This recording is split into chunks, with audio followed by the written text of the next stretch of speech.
Assalamualaikum warahmatullahi wabarakatuh. Ashama arkafuni akam jirtan dhaggeeffattoonni YouTube channel Sofa Mara. Bakkuma jirtanitti nageenya kan koo kan jaalalaa fi kan kabajaa isin harka bacha. Video har'aa keessatti waa'ee Trankepper wajjin haasofna. Trankepper kanaan dura riskii mataa keessanii fudhatanii toonii jedhame san kafaluudhaan akkaataa ittiin kileem gochuu dandeessan isinitti agarsiisee ture. Video kana keessatti immoo kan isinitti agarsiisu ammas gaafii addaa qopheessanii jiranii.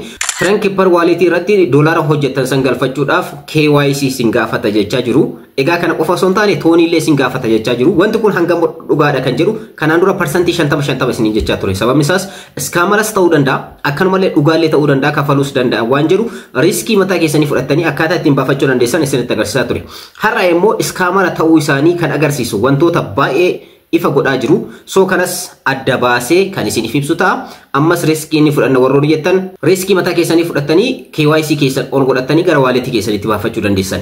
Garuu kana yeroo isiniin jedhu iskaamara ta'uu isaanii an akka kan kootti nan amana. Iskaamara sababni isaas gaafii adda addaa dhiyeessaa jira waan ta'eef wanti kun ammoo namoota ofitti harkisuudhaaf namoota attract godhanii kaffaltiiwwan adda addaa namoota kaffalchiisuudhaan namoota irraa walitti sassaabuudhaan kan hojjetamu waan ta'eef video kana keessatti gabaabinatti waa'ee isaarraa ni haasofna. Namoonni baay'een na gaafatanii jirtanii Trankepper wallet irratti odeeffannoon haarofne maaltu jira, maaltu ta'aa jira, akkamitti baafanna warroonni jettan jirtan jechuudha. Kanaaf video kana isiniif hojjedhe malee video kana hojjechuus hin barbaanne. Sababni isaas projektiiwwan akkanaa irratti namootaaf recommend gochuu hin barbaadu. Garuu wanta jiru adda isiniif baasa. Kanaan duras riskii mataa keessanii fudhadhaatii kaffalaa isiniin jechaa ture. So har'as kan isiniif ibsu riskii mataa keessanii fudhattanii ammas wanta isinitti himu kana hojiirra oolchuu qabdanii irraa fayyadamtan. Warroonni YouTube channel kanaaf haarawaa taatan subscribe godhaa, video kana immoo like share gochuudhaan hiriyoota keessanii dhaqqabadhaa. Daa'e gara barnootichaatti. Akkuma asirratti argitan karaa channel isaaniitiin kan ibsanidha kun.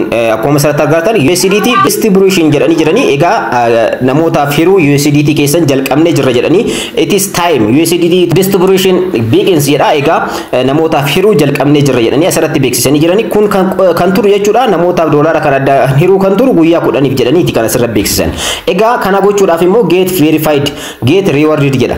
Kana jechuun verify godhaati akkanumallee qarshii keessan fudhadhaa jechaa jiru. Kun karaa ittiin namoota ittiin sobanidha jechuudha. Ammas keessa gad dhufuudhaan arguu dandeettan jechuudha. The wait is over jedha. Egaa tooraaksiin isaanii ammas Binance irratti illee list ta'uudhaaf akka deeman. Janawaarii 30 irratti list ta'uudhaaf Binance irratti akka deeman asirra ibsanii jirani. Binance irratti deemtanii yoo ilaaltan free market irratti yeroo kanatti argamuun dirqama isaanii ture. Garuu free market irratti hin argaman. Binance irra seentanii dhaggeeffatan koo search yeroo gootan Trankepper jettanii hin argattan. Sobaadha jechuudha. Amma immoo kan fidan maalidha? Verify your account. Verify godha accountii keessan jedhan.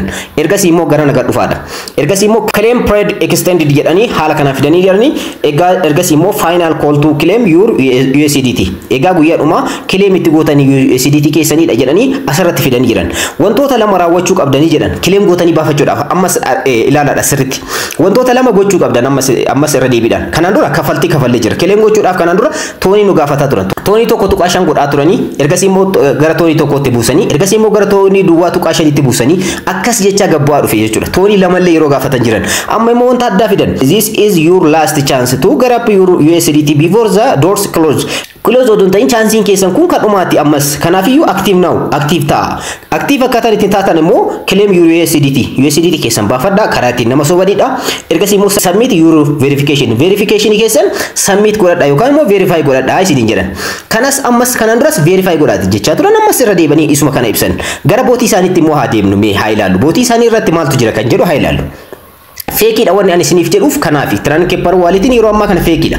Egaa asirratti KYC verification isiniin jedhan. KYC verification kan isin gaafataniif inni kun KYC mataa keessanii guutaa isiniin jechaa jiru. Wanti kun dhaggeeffate kan koo dhugaadha moo dhugaa miti kan jedhu akka kan kootitti parsantii 100 sobaadha jira.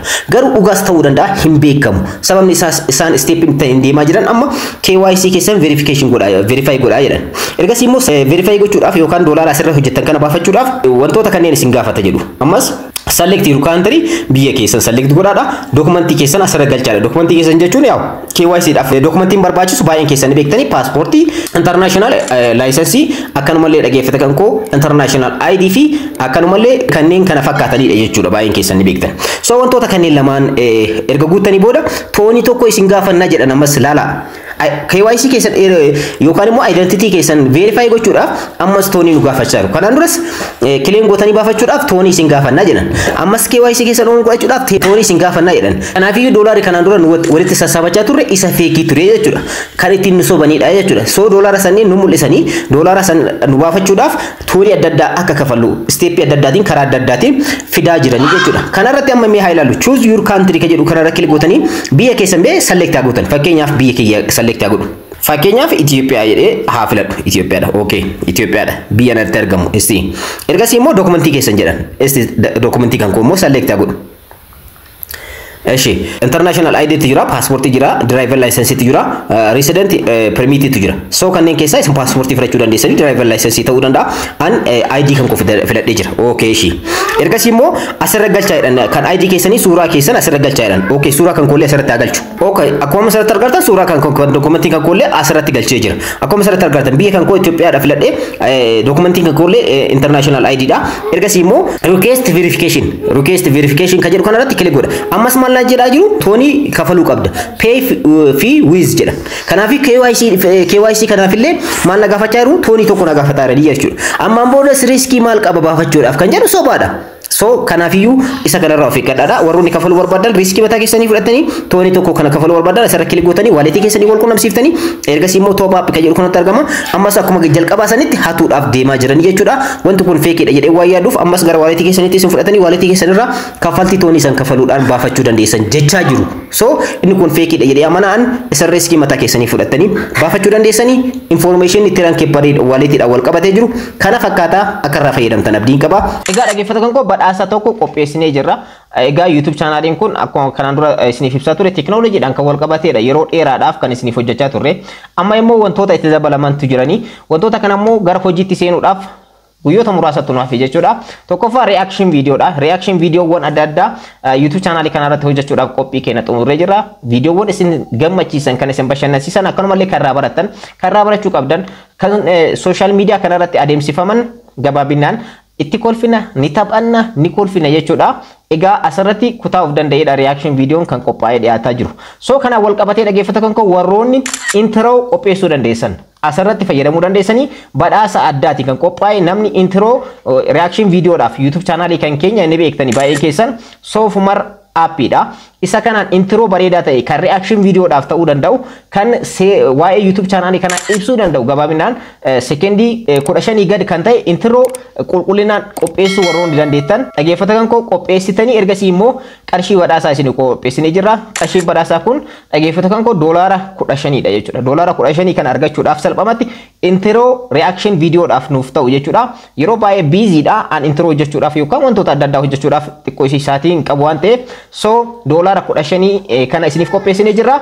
Ergasii immoo isin intro reaction videoodhaaf ta'u kan nama gammachiisu kan namoonni jaalatan kan YouTube channelii kana ibsu nuuf qopheessitan. Ergasii immoo username kanatti fayyadamtanii yookaan immoo lakkoofsa bilbilaa kanarratti Telegram irratti naaf ergitanii namoota filataman ni qopheessina. Namoonni sunniin dhaggeeffata kan koo wal dorgomuudhaan salphamatti dhaggeeffata kan koo qarshiin isaanii ni galaa fi ergasii immoo isaan intro nuuf qopheessan san YouTube channelii keenyaaf reaction videoodhaaf itti fayyadamna jechuudha. Carraa kanatti fayyadamuu dandeessanii. Egaa online irratti dhaggeeffata kan koo karaa ittiin qarshii hojjechitan keessaa guddaan graphic design dha. Graphic design warroonni dandeessan egaa wantoota adda addaa baanarii adda addaa qopheessuu ni dandeessanii, intro adda addaa qopheessuu ni dandeessanii. Warroonni akkasii carraa kanatti fayyadamuu dandeessan. $15 jechuun 122 yeroo baay'ifattan qarshii bareeda. Kaardiillee yoo isiniif ta'e yookaan immoo intarneeta keessaniif illee yoo kan itti fayyadamtan ta'e wanta tokko bakka isiniif bu'aa. So warroonni intro gabaaboo sekendii 15 gad ta'e kan qulqullinaan waa'ee reaction video ilaalatu akkanumallee waa'ee YouTube channelii kanaa kan ibsu warroonni qopheessuu dandeessan salphamatti nuuf qopheessuudhaan dhaggeeffata kan koo karaa Telegram keenya kanaan nu qunnamaadha. Akkanumallee lakkoofsa bilbilaa kanaan illee nu qunnamtanii hojjechuu dandeessanii warroonni dandeettii akkasii qabdan irratti wal dorgomuu dandeessanii. Egaa dhaggeeffata koo karaa channel kan keenya kan Telegram akka isin amma isiniif ibsessanii yookaan immoo lakkoofsa bilbilaa sanitti illee fayyadamtanii channel keenya kan Telegram irratti nuuf ergitanii intro qopheessitan jechuudha. Kan sekendii 15 gadi ergasii immoo viidiyoo tokko irratti fayyadamne namootatti ni argisiifna. Ergasii immoo kan namoonni comment irratti yaada isaanii bal'inaan kennaniif yookaan immoo kan bal'inaan namni baay'een jaalate intro san YouTube channelii keenyaaf ni fayyadamna. Ergasii immoo warroonni kana mo'attan jechuudha dhaggeeffata kan koo warroonni intro kana abbaan intro kana mo'ate dhaggeeffata kan koo salphamatti qarshii amma jedhame kan argachuu ni danda'a. Warroonni sadarkaa lammaffaa fi sadaffaa keessatti illee argamtan badhaasa muraasa ta'e isiniif qopheessitee jira.